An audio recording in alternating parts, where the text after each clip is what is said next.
1. Yay! So we value transparency, Domonique, on this fake television show. Do Which we we? value anything else? Yes, we do. Okay. I want to expose our audience to 2 truths behind the scenes. Number 1, you are soaring on cocaine. No, sorry, caffeine.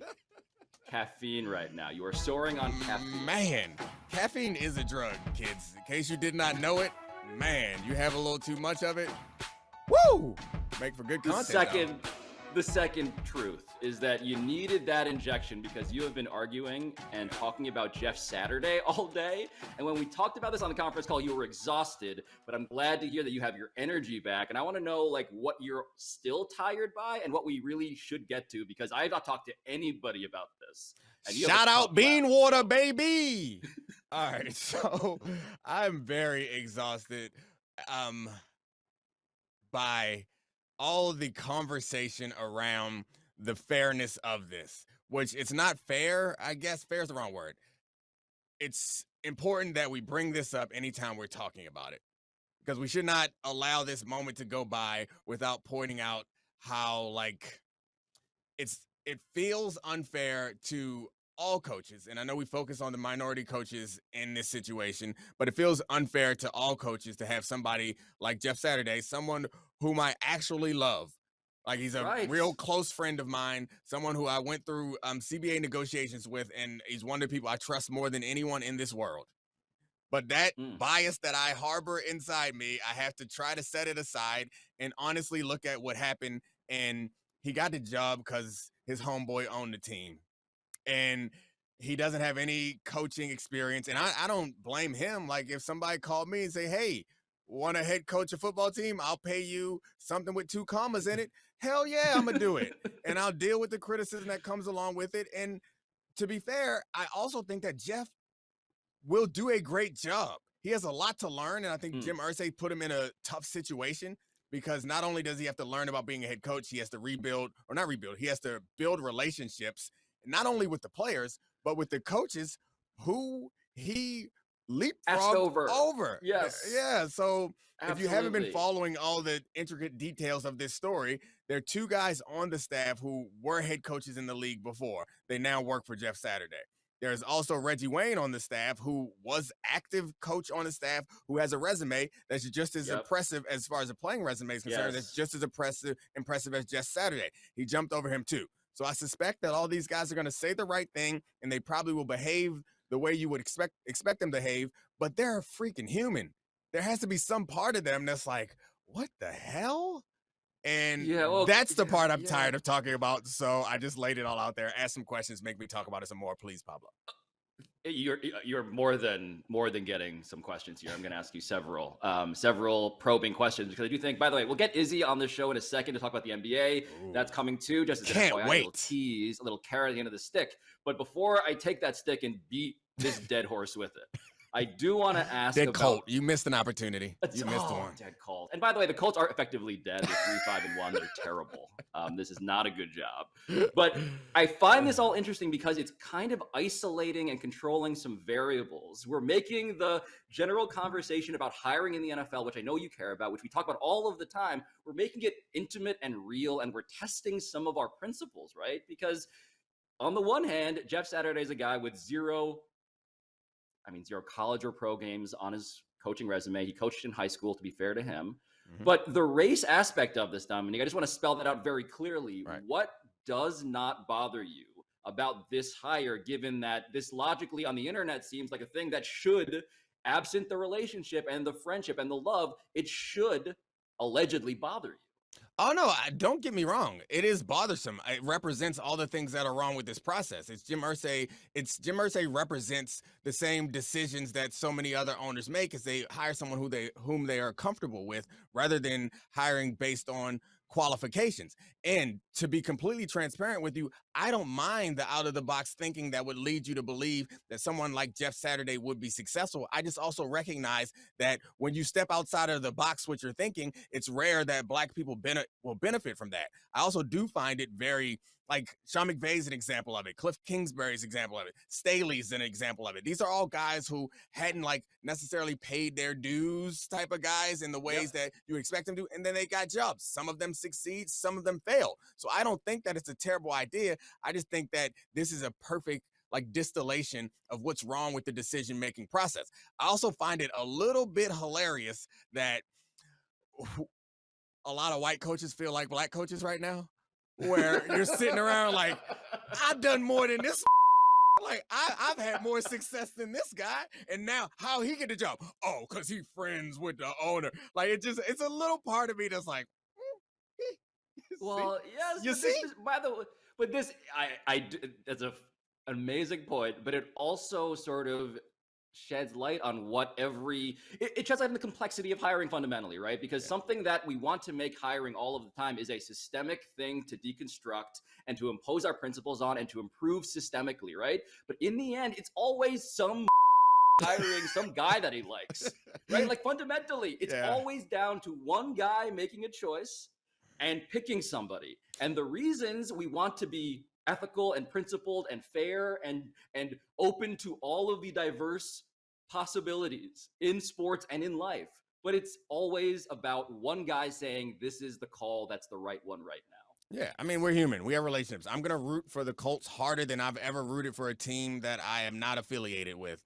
because, like I mentioned before, I love Jeff and I want him to succeed and I want him to be happy. But I cannot pretend like what happened is not unusual. And as I mentioned before, I don't mind it being unusual. I just would like the unusual to be like consistently applied. So I do want to look at the like his potential in this situation because this is I'm curious about hold that. on, one more thing before I Seriously. get to that is this is also a black job. Like this is a job that you normally give to black coaches. This is the job. This is like we don't even get the trash ones anymore. Like these are the jobs that you normally see that you put the interim coach. Like I feel like Terry Robisky is like the poster child for like interim coach who's never actually going to get a real opportunity. But now we're giving those to like media members now. So black coaches on staff can't even get that.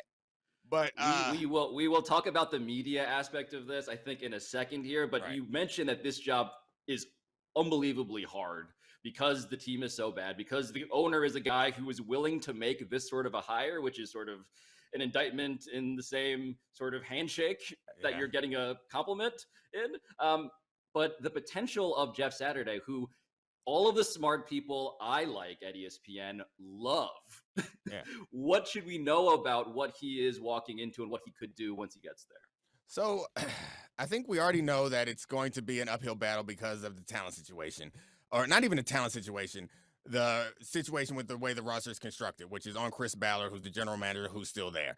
And also an owner who seems to be erratic in his decision making because like remember he approved the Carson Wentz addition and then he ran Carson Wentz out. Excuse me. He approved the Matt Ryan addition and then he forced them to bench Matt Ryan for a player that none of us think is successful, or none of us think can be successful, which led people to think, oh, maybe he's tanking.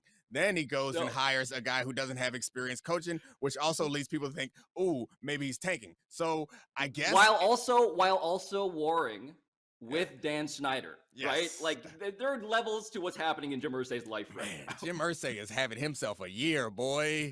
He is closing out the year strong. I'm coming for Dan Snyder. I'm firing everybody. I'm giving Ellinger his shot.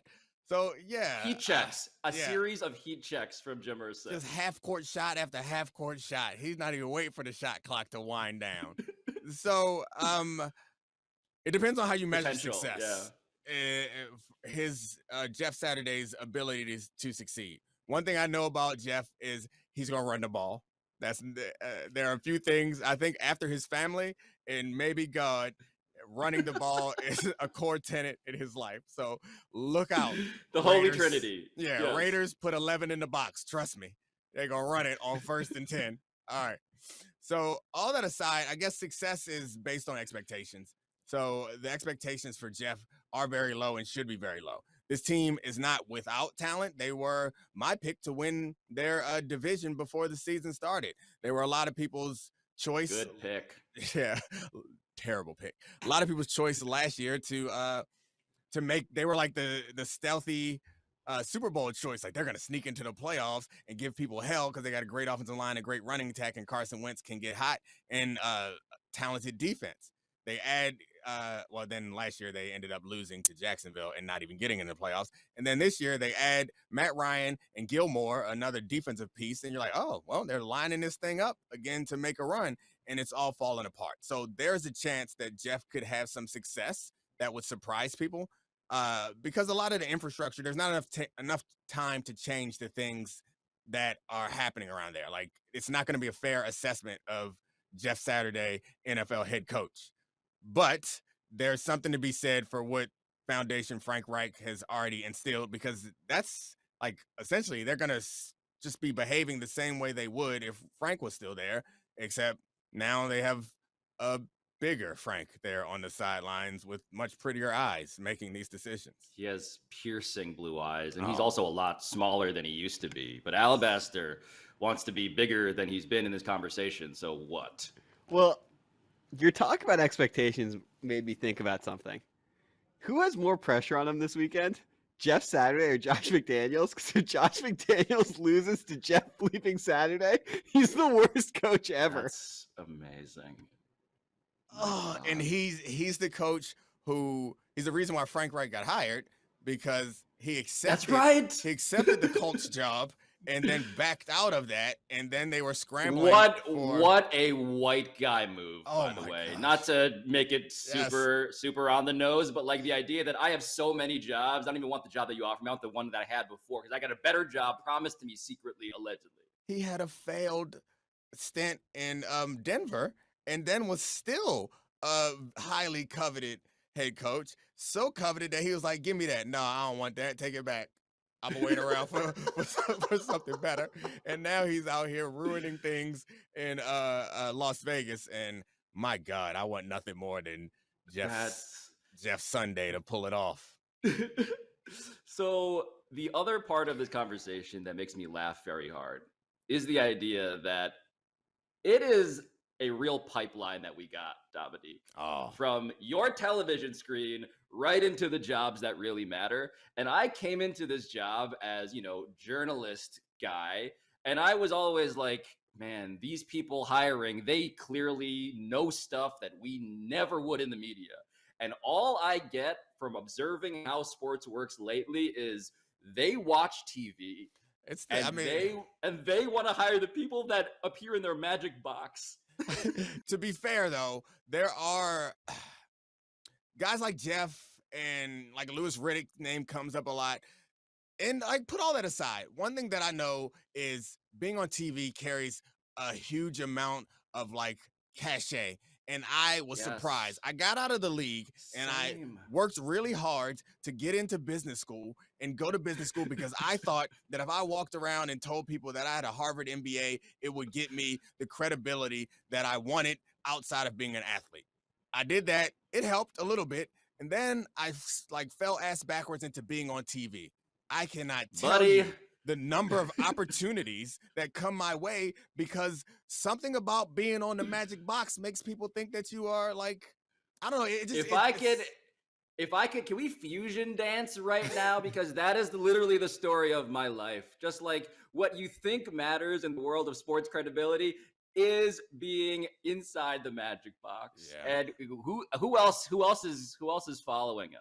Do we got names? Are the yeah, I mean, apparently rumors real. Yeah, Are we hush tonesing this? What's happening? I mean, so like the rumor is that are you getting hired? What's happening? The rumor is that Orlovsky is going to go over and be like offensive coordinator or something.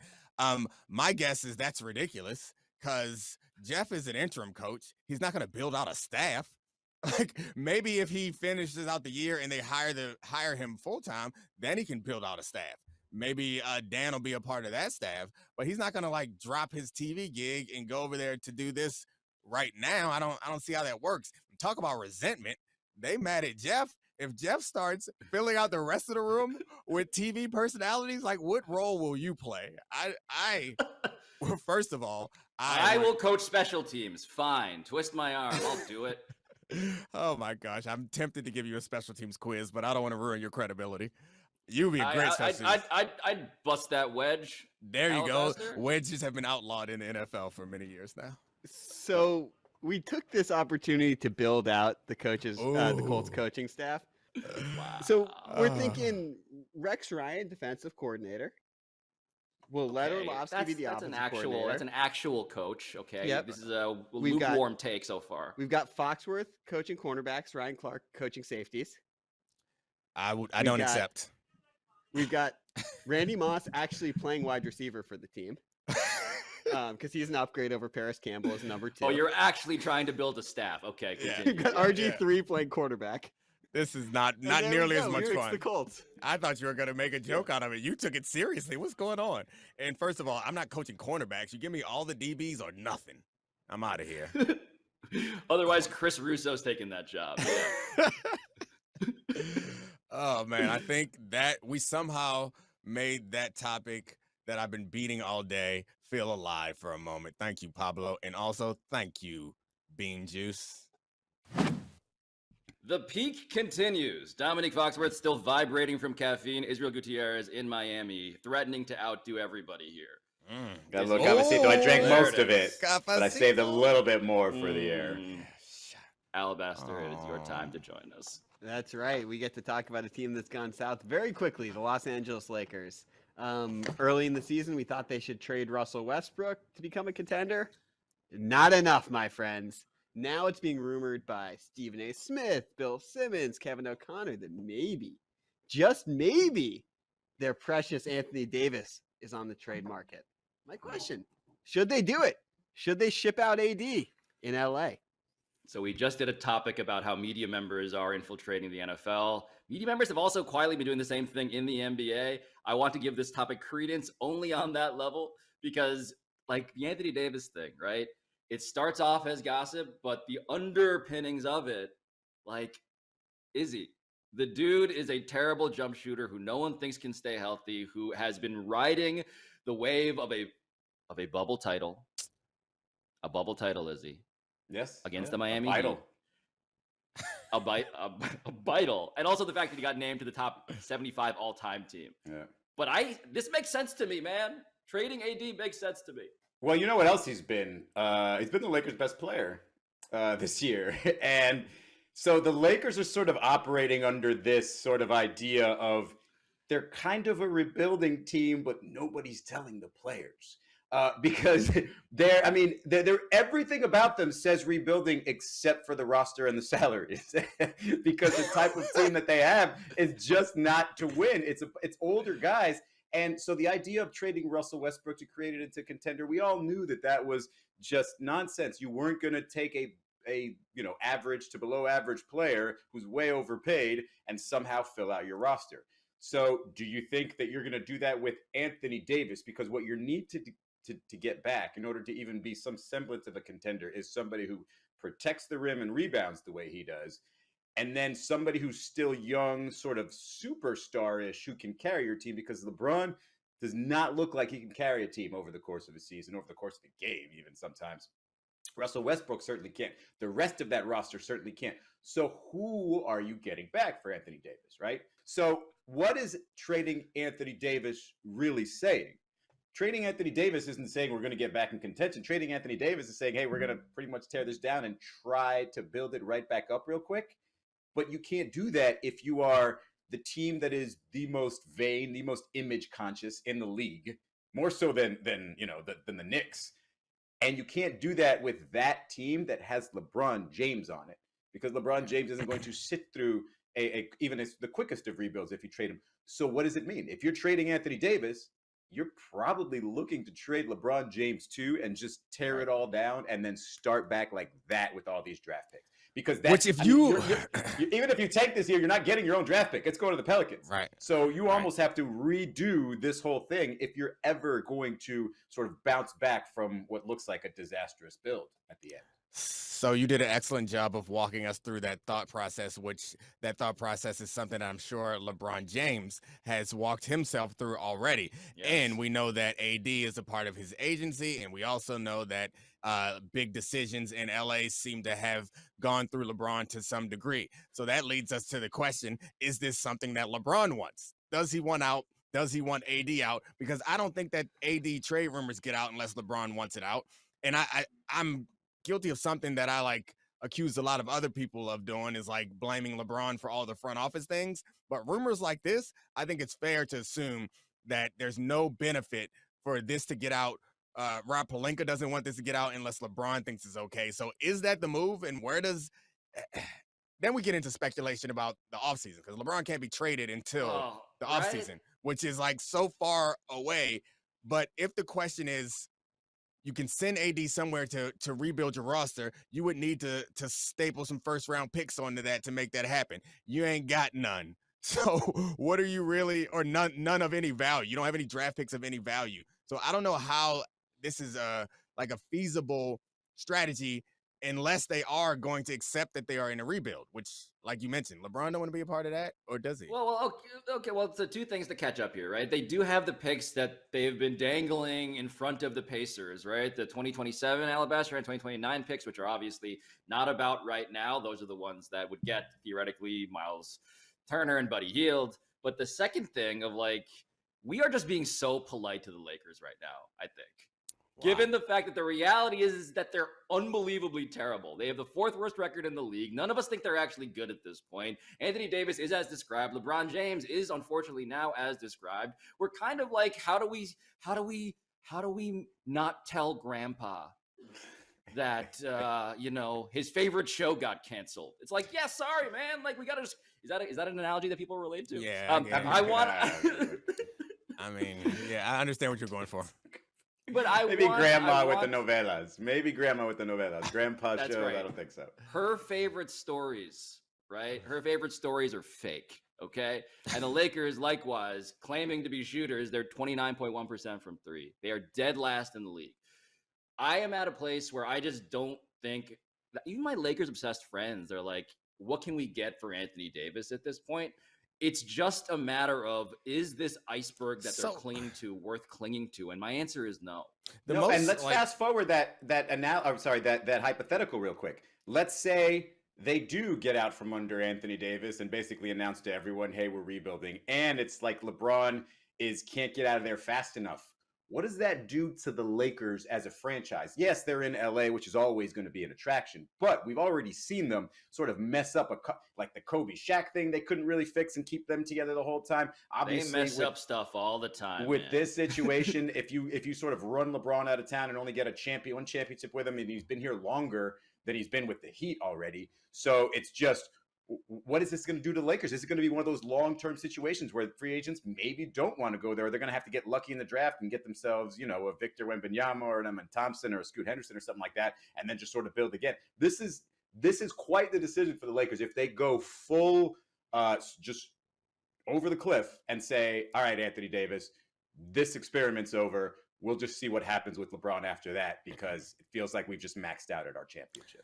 You brought up my boo Wemby, which is the only thing that I think it feels like a reasonable trade potential, is the idea that they could trade with somebody that does have a potential lottery pick. So it would have to be a team who's acquired someone else's pick, because this team has to be in contention in order to trade for Anthony Davis. So a team that's in contention that thinks Anthony Davis gives them a better chance to win, and a team who has a pick that they'd be willing to trade to the Lakers that belongs to a bad team. That would be a beautiful opportunity for this team. I wonder who could potentially have that.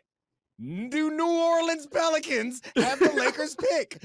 Take AD back and give the Lakers their pick back, because it doesn't promise them Wemby, but it at least gives them a chance at it, because that to me feels like a reasonable trade. I don't think it's going to happen, because there's no way AD wants to go back there, and they probably don't want to accept him back. But I do think, I love it. I do think the value is there. Like, the value for AD immediately is there, and the potential value of this draft pick is a risk worth taking, I would think, for anybody because that's an immediate rebuild, right? It also feels like they're paying the bill on this car they rented. Yeah. It's like we loaned you Anthony Davis, you won your title, and in exchange, you get 1 in 4 It's collateral. possibility for It sounds like collateral. It's like you hold on to this pick, we'll return our Anthony Davis at the end of this rental period. Hold on to the pick just so you know that I won't. It's a security deposit. Yeah. And was that one exciting road trip that you went on worth the 5 years of, I don't know, not having a house? I mean, like, I don't think so. You went to Orlando, so probably not so great.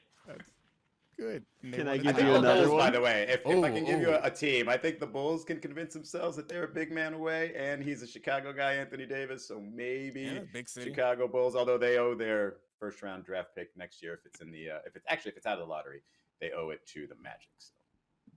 Sorry. Can I give you another one? Give it. Yes. Sharks, I want to pitch you on Clutch Brooklyn. I want to pair Clutch Ben Simmons with Anthony Davis. We're going to trade Anthony Davis and 2 first-round picks for Kevin Durant. It's going to be hilarious. They're still not going to make the playoffs, but the Lakers are going to have LeBron and KD. LeBron's going to be subtweeting KD. KD is going to be burner tweeting LeBron. It's going to be glorious. Russell Westbrook's going to hate both of them. It's going to be great. Ben Simmons turned into a flamingo on defense the other day and just collapsed on the floor and then watch somebody dunk because he was so embarrassed by the previous play. Like, I don't know if Ben Simmons is an entirely different conversation that nobody can really throw into any sort of trade. Oh, no. You're saying keep him there? Okay, gotcha. Yeah. You misunderstood the trade. The trade is KD is going to LA, so him and LeBron can I guess like passive aggressive each other to death. And AD and Ben Simmons are going to be the kings of Brooklyn. And I couldn't think of anything. I think my brain funny couldn't to say about process that Kyrie, one. So. I think that's what it was. God. My brain just couldn't put that one together. Sorry about that, Charlie. It just got real sad. I started thinking. Yeah, about Kyrie. God. It I ruined just all the fun. remembered. Kyrie exists. Give me a check. Get me out of this Please. hell, please.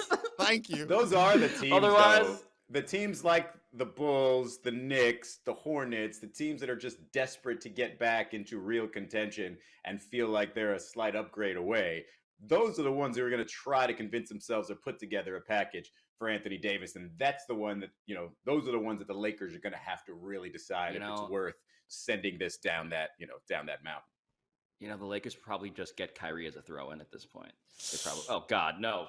We got to. Why did you do that? We were already out of here. Don't LeBron make us wanted him talk about before. him. Warriors. Read it. All right. You got me on that one. Next one. All right. Is it time for the Warriors to trade their young guys and to go all in this year? Okay, so the young guys, to refresh your memories here, it's Moody Moses. It is Jonathan Kuminga. It is James Wiseman. These are 3 lottery picks who were the thing that made Joe Lacob truly light years ahead. They were going to win in the present, and also Domonique, they were going to win forever. And now those guys aren't even getting on the court, man. So I feel like I need to bring back my zero goggles for championships. The Warriors will win going forward. There it is. But this is a trap specially designed for me because I am someone who is strongly opposed to the idea that you can build for the future and win now at the same time. And so how poorly they're playing right now suggests to me that I'm right. And it gives me all that I want to walk out here and start roasting them. And then they're going to mess around and win the title. And Steph's going to make fun of me at the podium again. But what it comes down to me is unless you have like carbon copy backups, younger backups of the players that are performing, you Westworld versions of Steph Curry, Clay, and Draymond. You cannot build for the future while also like maximizing the present. Because in order, like the NBA is really hard, lots of really good players. You need to like maximize your style of play around certain players and get experience playing in that way. And while people like to trumpet depth is something that I think is like overrated in basketball when it comes to winning championships. I think flexibility is something that's important, but like depth is not important in the playoffs. Like the rotations get No. tight as hell. Yeah, it's like 7 guys. And and so the idea that these guys are actually going to contribute this year is unlikely. Like the young guys are going to contribute big amounts. Either they're good enough to be the frontline pieces of a championship team, or they are keeping you from making yourself as good as you can possibly be. Yeah. So the idea that there's this. Sorry. I just want to point out something, right? So, like, Alabaster put a card down about Jordan Poole and how terrible he is. Jordan Poole was supposed to be the carbon copy backup. He's a third Splash brother, right? No, he's not. That was the No, promise of why they gave him 9 figures. He was the third Splash brother. That was the idea. How, Sway? He's just cute and can shoot. Yeah, like that's not like fact check true. All the other things that Steph Curry is capable of doing, Jordan Poole is not. All the other things that Clay at his peak was capable of doing, Jordan Poole is not. Jordan Poole it's like he's a very good piece, but the idea that he's going to like carry this on in the same way that he's definitely not Clay. He's not big enough or effective enough on defense to be Clay. So it's like he's Steph? Nah, bruh. It's one of them getting no more. I need more coffee. The idea that there's this sort of perspective with these teams where they're sitting around saying, we're starting off slow. Let's see. We can probably win one in 24 and 26. Let's just no. Like, you can win one now if you can assess whether you can win one right now. And we've seen Steph Curry already. He had 47 the other night. This guy is still flammable, is still capable of setting a team just like they did to the Celtics, just driving them nuts because you have to defend this guy over the course of a 7-game series. And that we've seen is enough. Him, Draymond, is enough to get you a championship. Whether that happens every year, whether their health is the same, whether another team could just be better, just depends. Goes from year to year. But the idea that they're going to, with any sort of confidence, say, okay, we might not win this year because we have to struggle with these young guys, but Kuminga, Moody, and Wiseman are going to win for us in 27. Come on, you know right away if you have another special player, if you have another dynasty going, like you got to do what you can to win now. And so, yes, it'd be great to have a young person, that budding all-star that you can sort of team up there and bring with for a few years. But that same player, while he might be a nice player, is not going to guarantee you any sort of a championship. So what the problem is with this team is when he's not on the floor, they look entirely different. They look terrible, but they've always been an entirely different team because you cannot replicate what Steph Curry does to you. So they need to find an identity for that bench, whether, if you go back to the Sean Livingstons, right? It was just a little bit more traditional offense. Well, I don't know if you can build an efficient sort of secondary unit that you can trust around Jordan Poole. I don't know if that's the case. So maybe you trade Jordan Poole. Maybe you just build around him and say, okay, we know we can win with all these other pieces. They don't have to really score like Steph. So let's say, hey, at the time of the young guys going away, the time of the big guys coming in and taking over the league, maybe we trade a small guy and piece together, another 1 or 2 championship team. But just to build that point real quick, Alabaster also helpfully put down this card, which does point out that the Warriors starting 5 is the best lineup in the league still, plus 72, Domonique.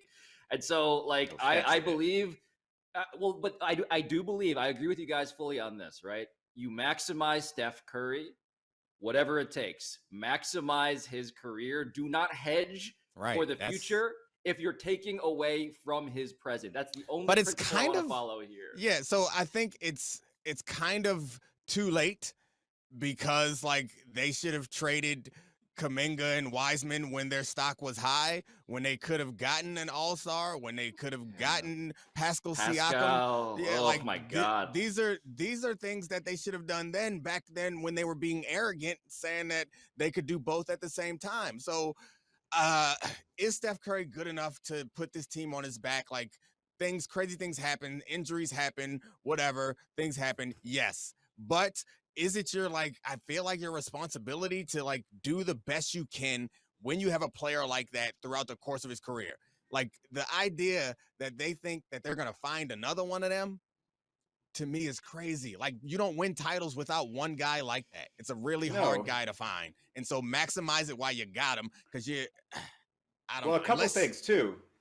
Because, like, with the Warriors, when they've got newer players or younger players, and you have to sort of acclimate them to learn how to play in the Steph Curry Warriors, Steve Kerr's, it takes a long time. It took Andrew Wiggins a long time, and he'd been in the league for a minute. So what can happen is as this season goes along, those guys continue to get better, start to show off that, hey, I still have this potential, and then they trade them because there's going to be a lot of players coming available come January, February, when everything just kind of settles and it's like, all right, here are the tankers and here are the rest of the league. And so the Warriors could be one of those teams, and it's going to be appealing to whoever gets traded there. And so the Warriors could be one of those teams that just gets better, like significantly better January and February, just like, oh, wow, the rich get richer and we're screwed over here. We're about to watch them win another championship. I think that there's still like optimism and hope because this is basketball and the season's really long, that the skill level of these players is there and that they will learn how to be an asset at some point throughout the course of this season. I just don't like banking on hope when there are guys out there who you don't have to hope for that would be happy to join this and could fit in right away and be effective right away. And I think the big thing for me is it kind of feels like they made this decision a while ago and there's likely not going to be another off-ramp. Because they missed the time when they could have traded for somebody who could be impactful, and now they need to like focus in and figure out which one of these guys can be effective, because we all accept that Clay is not what he once was. Whoa, Clay hasn't accepted that. Okay. Yeah, Clay definitely. Not everybody has accepted that. That's fair. It's a distinct possibility that Clay is not what he once was. So if you're not going to be able to count on him in the playoffs to the degree that you would want to, then I guess Wiggins is hopefully going to be that replacement like he was last season. Draymond is another guy who is like, he was really bad through stretches of the playoffs, and you're going to need somebody to like supplement that and like be able to help out in the areas that Draymond helps out in. If these guys can't rise to that level, if you don't see the potential of them rising to that level between now and June, what are you going to do? Because Steph is good, but he ain't that good. I got one for you to play the alabaster role. Why don't they just steal the Lakers' proposed trade and get Miles Turner and Buddy Hield from Indiana for a bunch of young guys? And then you got the size. Miles can shoot from three, and you throw a Hield shooter. I mean, you throw what? Three guys who've had the greatest three of the greatest 3-point shooting seasons ever on the same team. I think they'd win again. I like that, but again, like, I don't know. The upside, Alabaster, I'm curious if you think that we are being too pessimistic about it as the resident like basketball nerd who cares about fake trades. Like, where are you on the Pacers thing too? Like, where's your I mean, like, to me, it's probably closer to things that Izzy is saying. Small, not sexy moves, like trading James Wiseman for Jakob Poeltl, picking up a wing from a team that wants to get more into the Wembanyama lottery. Things like that are moves that can actually shore up the rotation, because part of it, the Warriors feel like they have two teams right now. Guys who have been anointed as the next team and the team that's currently there. And you see it with lack of respect from the starters. You see it in lack of on-court performance. That stuff needs to be addressed with probably smaller moves that just shore up the rotation. Although you lose some credibility when you say Jakob Poeltl is not sexy. I mean, have you seen him play? Let's do one more NBA topic, and this one was a bit of an entanglement over the offseason with the Jazz, the Cavs, and the T-Wolves. They all traded players, traded spots in the the NBA landscape, and they're all really interesting teams. I wonder, to you guys, who's had the most interesting start to the year? The Jazz, Cavs, or T-Wolves? I mean, interesting. Jazz are the Jazz are interesting, and it does rest on the idea that the fact that they are number one in the West is not something that's going to evaporate 1 week from now. Because if it doesn't, that is the best story in the NBA, pretty much by far. The Jazz are currently 4th in net rating, 3rd in O rating, 8th in D rating, and they, as we have said on this show before, they are defying the wishes of the guy who just got the job, whose entire premise is to be bad. That's Lauri Markkanen, by the way. Speaking of guys who are literally and figuratively hot right now. Good Lord. Good Lord. I didn't know that. I didn't know that was going to be a thing. By the way, I'm sorry to go back to the Lakers and Anthony Davis real quick, but how did I not remember that I saw a really hot Anthony Davis for Karl Anthony Towns rumor idea. Because that is quite the switch up, right? You tell LeBron, hey, Karl Anthony Towns rumored to not be the toughest in the world, but look how he stretches the floor and doesn't really need the ball in the post. And then you got Anthony Davis toughening him up out there in Minnesota. That, to me, I think, maybe perks up the ears. So you're going T-Wolves is what you're suggesting here, Izzy. Of those 3 I'm teams, suggesting that saying... the person who suggested that might be a genius, is what I'm suggesting. Wow. I think we're obligated to talk about the Cavs because, at least from what I'm hearing, because of course I don't watch the Cavs play. They're really good. It may be a title contender. They are. At some point in this season.